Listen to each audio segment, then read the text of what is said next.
Vous écoutez Un pasteur vous répond, le podcast de Florent Varac, qui vous aide à mieux comprendre la Bible, une question à la fois.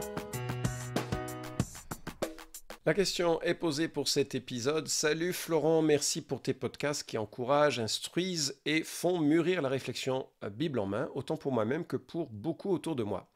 Une question m'a été posée et je trouve qu'une réponse sur ton podcast pourrait en intéresser plusieurs. Si on se marie, est-il biblique de ne pas vouloir d'enfant? Merci pour ton éclairage. Voilà une belle question éthique.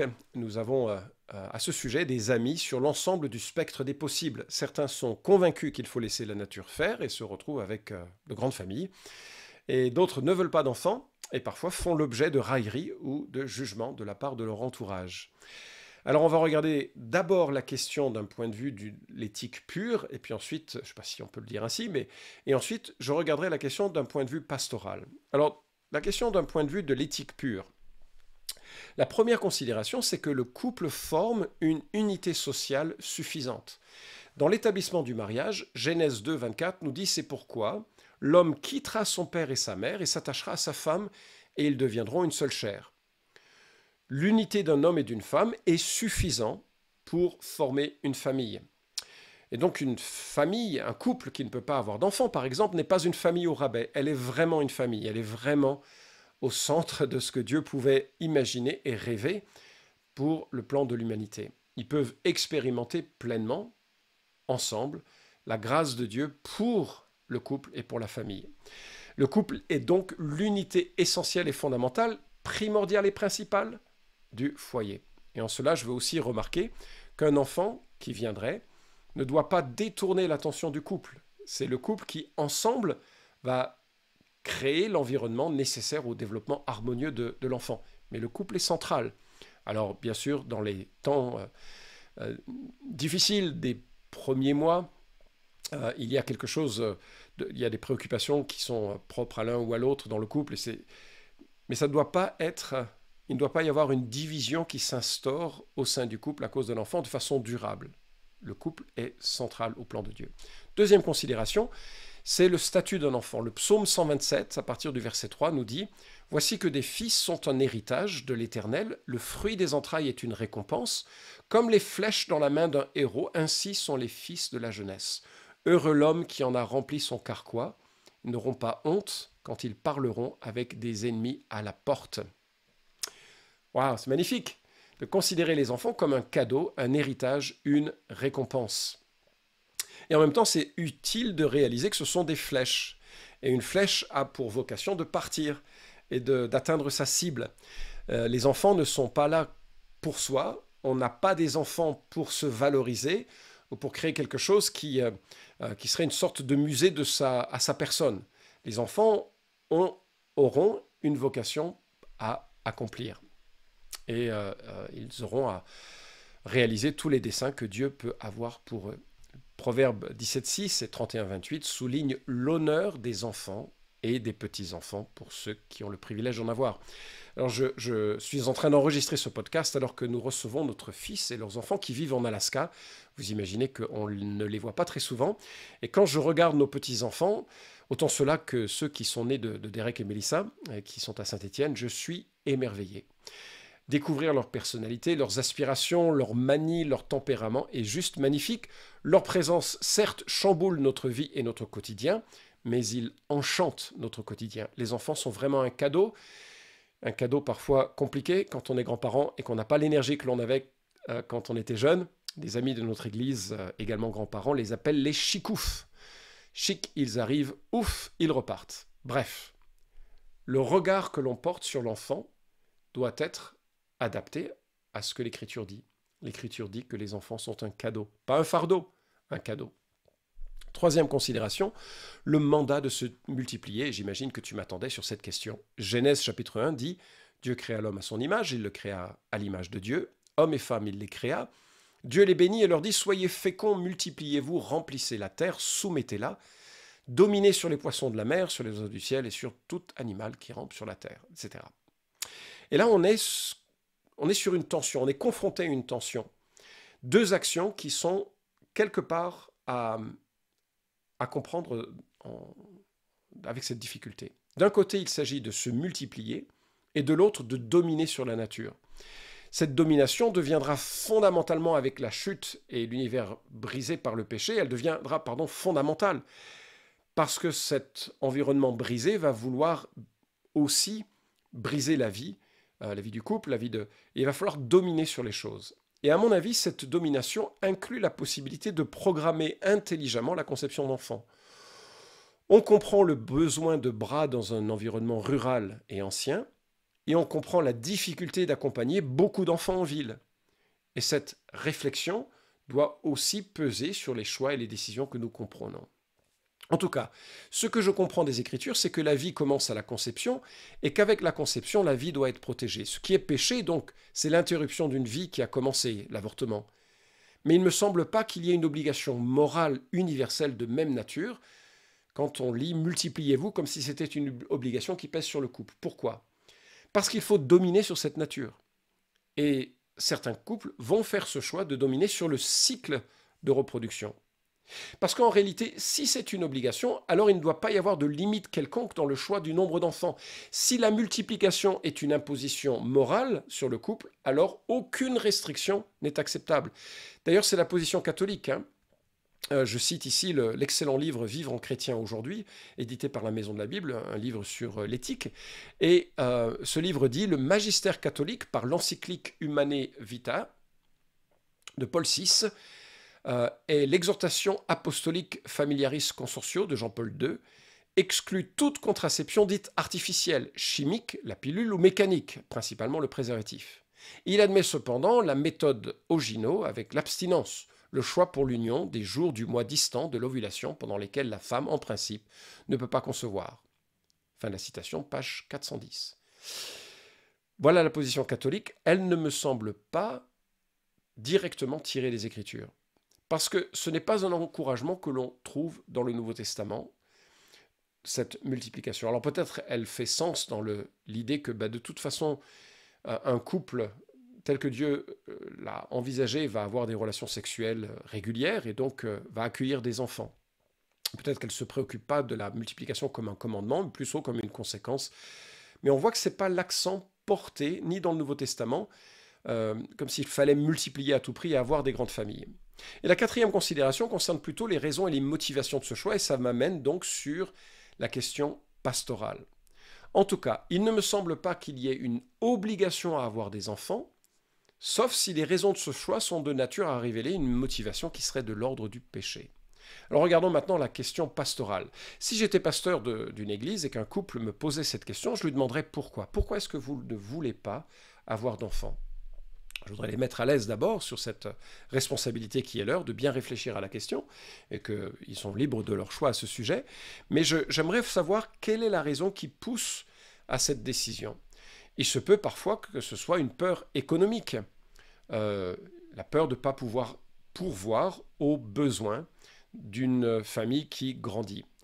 Dans le livre que j'ai cité, Vivre en chrétien aujourd'hui, je lis cette remarque, ce témoignage un peu du 19e siècle avec Thomas Robert Malthus, qui était pasteur anglican devenu économiste et qui était inquiet des famines qu'il observait en Angleterre. Et il pensait que l'accroissement de la population mondiale serait supérieur aux ressources. Il préconisait donc la limitation des naissances par la chasteté et le mariage tardif. Chaque famille devant se limiter au nombre d'enfants qu'elle est certaine de pouvoir entretenir. Il proposait aussi de cesser les aides aux pauvres, car aider les pauvres, c'est multiplier la pauvreté. La suite de l'histoire, je continue de citer ce livre, a montré que son raisonnement était faux. Ce pasteur, plutôt rationaliste, manquait de charité, mais aussi de foi. Dieu a donné à l'homme une terre qui peut nourrir tous ses habitants, et l'intelligence pour la valoriser. Voir la révolution verte en Inde, etc. Le problème, ce n'est pas la terre, c'est l'injustice des hommes et notamment de la minorité qui accapare la majorité des ressources de la planète. Fin de citation.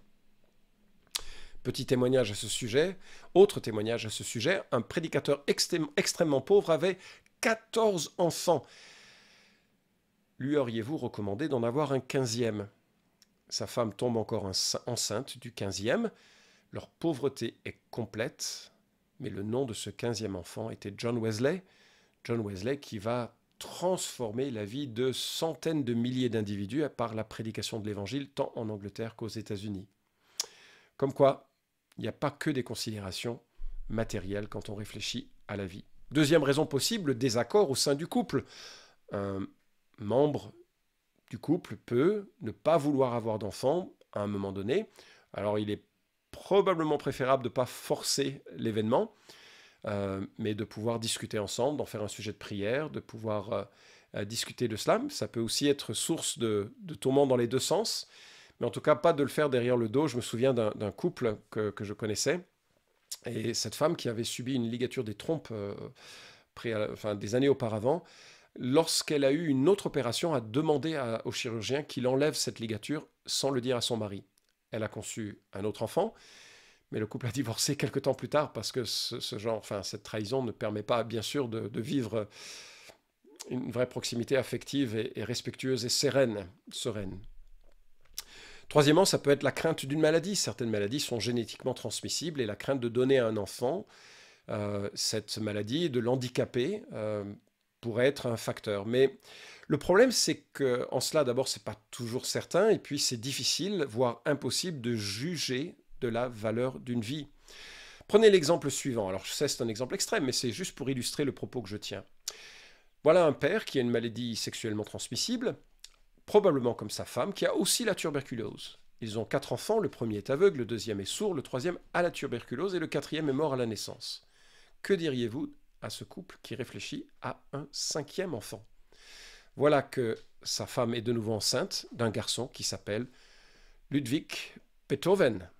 Beethoven est né de cette famille. Je sais que c'est anecdotique, mais et quand on parle de maladie, on parle de choses autrement plus lourdes qu'une petite histoire qui se termine bien. Enfin, bien. Beethoven a souffert, mais il a aussi été, pour le monde, source d'enchantement et de joie. Donc l'éthique n'est pas évident, et ça se pose bien sûr avec des spécialistes, avec les gens de conseil, capables de conseil, mûrs, sages et qui sont compétents.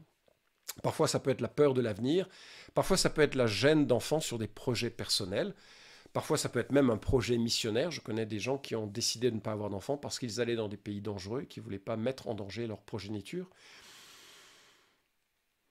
En fait, réfléchir aux motivations, en faire un sujet de prière, en parler avec les responsables de son Église, en parler avec des amis que l'on aime et en qui on a confiance pour cheminer sur cela, c'est vraiment ce qui permet de choisir intelligemment une action pour son couple. Et bien sûr, sur ces décisions, il faut progressivement aboutir à des convictions précises par rapport à son propre cœur. Et en cela, le Seigneur peut donner des convictions et orienter les choix. Je dirais donc, et pour revenir à la question, que ce n'est pas forcément un péché, que cela peut l'être, que Dieu va le révéler dans son propre cœur, si c'est une question d'égoïsme par rapport à son conjoint, si c'est une question d'égoïsme ou de valorisation de soi par rapport à la vie, je veux avoir des enfants comme les autres, ou bien je ne veux pas avoir d'enfants parce qu'ils vont me gêner mes propres loisirs. Tout cela sont des choses qu'il faut placer devant un Dieu qui nous aime et qui veut aussi réaligner nos cœurs sur les notions fondamentales de l'Écriture. En tout cas, et pour conclure, ce sont des conversations à avoir avant le mariage. Comprendre les peurs, les joies et les anticipations de chacun dans un couple, il faut vraiment passer du temps à discuter avant de se marier et anticiper justement la question des enfants, de leur place, de leur importance, de ce que ça changerait vis-à-vis des carrières que l'on souhaite avoir ou ne pas avoir. En tout cas, je termine avec cette pensée. Avoir un enfant ou ne pas avoir un enfant n'apportera jamais la plénitude de la vie que l'on attend. Ce qui compte, c'est de devenir surtout enfant de Dieu, d'être adopté par notre Créateur, qui devient alors notre Sauveur. Galates chapitre 4 nous dit « Lorsque les temps furent accomplis, Dieu a envoyé son Fils, né d'une femme née sous la loi, afin de racheter ceux qui étaient sous la loi, pour que nous recevions l'adoption. » Beaucoup de gens, et notamment des couples qui ne peuvent pas avoir d'enfants, font une fixation que je comprends. Ah, je le comprends. Mais font une fixation sur ce manque, en pensant que si jamais ils avaient un enfant, ils seraient comblés. Certains vont alors adopter, et souvent, pas toujours, il arrive qu'avec l'adoption vienne aussi la réouverture mystérieuse de la conception de la vie dans leur couple. Mais ce qu'ils remarquent, c'est à quel point l'enfant ne change pas la satisfaction globale de la vie. Et là, il faut réfléchir à... L'enfant ne peut pas être un objet d'idolâtrie dans les deux sens. Ce qui satisfait, ce qui satisfait au-delà des joies et des pertes et des détresses de la vie, c'est de devenir enfant de Dieu, d'être connecté à celui qui nous fait surfer au-dessus des souffrances du temps présent, des difficultés du temps présent, celles que vont vivre nos enfants et nos petits-enfants, autant que nos propres difficultés.